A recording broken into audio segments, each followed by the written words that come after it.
So about 2 weeks ago, I got my new iPhone 17 and I've been loving getting used to it. In fact, in the video of me unboxing it, someone left a comment saying me discovering the new features is like a caveman discovering fire for the first time, especially because I was upgrading from the 11. I would have to agree there. Like there obviously were a lot of big improvements, like for something like the ProMotion display, but with the way everyone hyped it up, I can't say I was surprised. I was definitely enlightened though, that's for sure. But what are the 5 things that surprised me the most, for better or for worse, especially upgrading through 6 generations? And to be clear, not everything in this video is exclusively new to the iPhone 17, but this first one is, and that is better Bluetooth audio quality. And this was the biggest one by far. When I first unboxed this, I tested the speakers, which were great. I didn't even think about testing the Bluetooth quality because frankly, I didn't even know that that could be improved. And to be honest, I still don't know much about like networking and Bluetooth chips, but what I did figure out is the 17 lineup is the first ones with Bluetooth 6, which can in fact improve the quality of Bluetooth audio. Like there's just something so cool about listening to a song that you've listened to plenty of times before, but just at a higher level of quality. I can't even really use words to describe that feeling, so you're just gonna have to take my word for it. So I went from the iPhone 11 to the iPhone 17, which obviously is an upgrade, but still my same good old AirPod Pro Generation 2s also in a way got upgraded. And it's finally time to actually trade in my iPhone 11, which is sad. Until I remembered that my wireless carrier is giving me $300 for the trade-in. I would do that any day. Now this next one is not exclusive to the iPhone 17, but there are 2 what I thought were much needed upgrades to Siri that I didn't know existed. The first honorable mention I would say is just the design of activating it on iOS 26. Kind of just the animation of immersing through the border of the phone is, I think, kind of nice. But what I love most is actually the type to Siri feature. Now, whenever I use any kind of other AI, it's always through some sort of chat, like ChatGPT. And the shortcut to activate it is you just double tap the bottom of the screen and it just brings up the chat just like that. But at first, I thought that was pretty useless because I mean, like Siri, I thought that was very far behind in terms of AI things. Until I realized there's a setting that you can actually integrate ChatGPT with Siri, which makes it a whole lot more useful now. And that's only available for phones with Apple Intelligence. It doesn't seem like it's Apple's intelligence. It seems like it's more ChatGPT's, but hey, Siri is useful for more things than setting reminders and alarms now, so I will take that gladly. I would even go as far to say it's seriously great. I'll leave.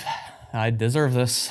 Now, as far as camera things, I'm just gonna group all of these together, and most of the things here actually don't have to do with video quality itself. It has to do with the features available, like something like the camera control button. Now, I really tried to learn like all of the functions of this, and originally I didn't think I would really like it that much. I thought it was a little gimmicky, but I love it. At a minimum, it's just a nice quick launch for the camera app. The function I leave it on is being able to zoom in and out. I find that to just be smooth and kind of intuitive. And another great thing that's adjustable with the camera control button leads right into another feature that I did not have on my phone before, which is cinematic video. And you can actually adjust the depth or the f-stop, even though it's completely artificial. I think that's a nice little control. Like it's obviously not as good as my actual camera here, but I think for little pickup B-roll shots for my videos, if I have to grab a little shot of a product, my go-to will be using the cinematic mode. And I will say, being able to launch the camera app from the camera control button makes the ability to launch it from the action button completely useless.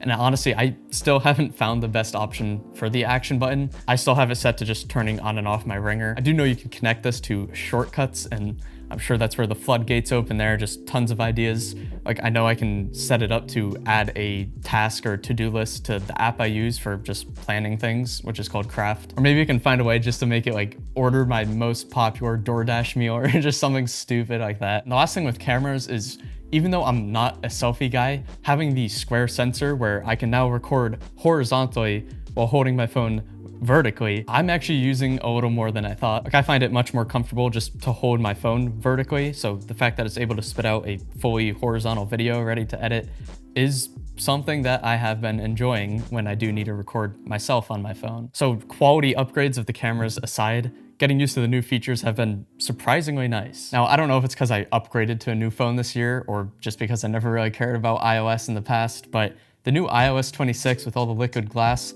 I think is the best looking one yet. Like, it could just be the upgrade to the new phone with things like ProMotion, but it just feels smoother and quicker. And as far as things like wallpapers, I love the bigger clock look, especially with things like the spatial video. But what I also thought was cool is having wallpapers for your text messages. And personally, I actually prefer to have the widgets on the bottom of the wallpaper, which I think looks a lot cleaner. Like, little things with just the way it interacts with everything else, like the little bubble kind of animation as you drag the screen over the rest.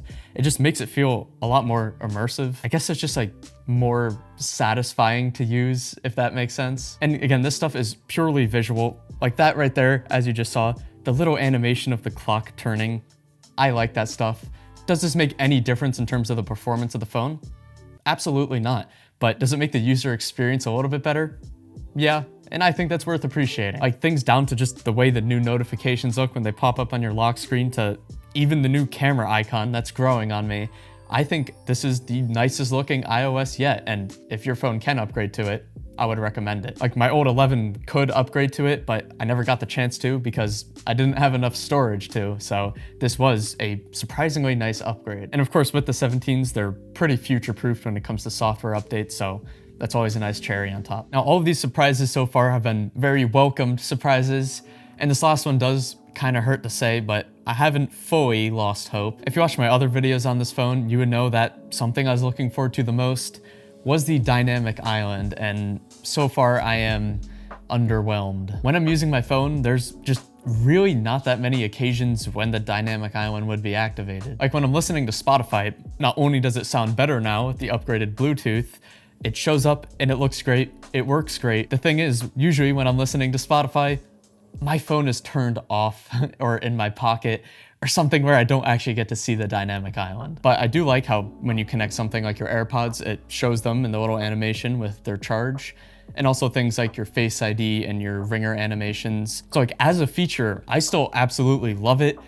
I'm just not using it as much as I thought. Like, I have an app for my Mac called Notchbox, which is pretty much the same idea as the dynamic island, and that gets a lot more use because no matter what I'm doing while I'm working or whatever, I'm almost always using Spotify, so having that control right there is very useful. So I'm just gonna keep looking to see if there's any other way to use the dynamic island, because I might just be totally missing something, which is entirely possible. But there are a ton of things to love about this phone, especially considering the type of upgrade I made. So I will be making a full review video probably in a few weeks. I just kind of want to make sure I've used it enough and have had enough time to gather my thoughts. So if you think you'll be interested in that, feel free to subscribe. And I mean, thank you for the recent support. It's been pretty crazy, but in a good way. And I know this video is a little simpler, a little shorter, but I just thought it'd be interesting to kind of share some of my findings so far and maybe see if I missed anything. So feel free to let me know there, and thank you for watching.